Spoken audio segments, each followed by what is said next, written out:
Hello mga mates, welcome to my channel. Ang topic natin ngayon ay drifting sa barko. So ano ba yung drifting? Yun yung barko na pa utaw-utaw sa dagat, hindi nagamit ng makina, walang gamit ng angkla. Kumbaga napalutang lang sa dagat. Yun ang drifting sa barko. Ano ba yung mga reasons bakit na drifting yung mga barko? Ayun, number 1, congested port. Yun yung number 1, congested port. Yun yung mga puno yung pantalan, walang bakante na pantalan, puno yung pantalan. So lalo na paaga yung ETA, so hintay ka talaga na may bakante na, tsaka na papasok para makadak. Number 2, prohibited anchorage area. Yun, hindi siya available na mag-angkorahe tayo sa sobrang malalim.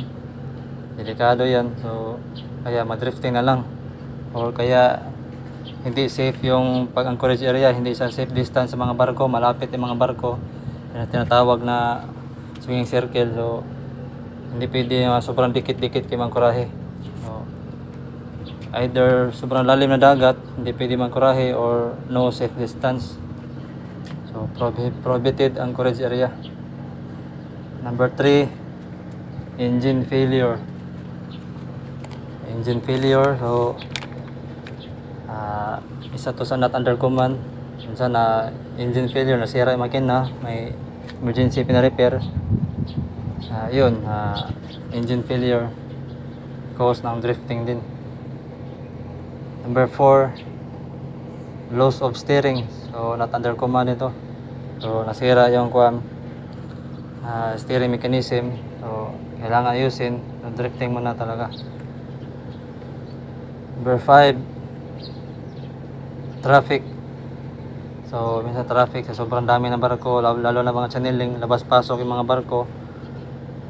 Saka minsan may advice din minsan yung VTMS na huwag mo na mapasok kasi daming maglabas-pasok na barko para maiwas traffic. So drifting muna sa labas, traffic. Number 6, pilot on board. So minsan sabi ng pilot na oras na 10:00 hours, 10 o'clock. So minsan mapaaga ka dating doon, so mag-drifting ka talaga, hintay ka sa pilot on board. Number 7, shelter or avoiding the storm. So minsan mag-shelter tayo or avoiding the storm para hindi mo maabutan yung bagyo, may iwasan ang bagyo. Drifting mo na talaga hanggang makalagpas na yung bagyo. So yun ang mga reasons kung bakit na drifting yung mga barko mga mates. Kung may dagdag kayo, please comments, like, share, subscribe. Thank you.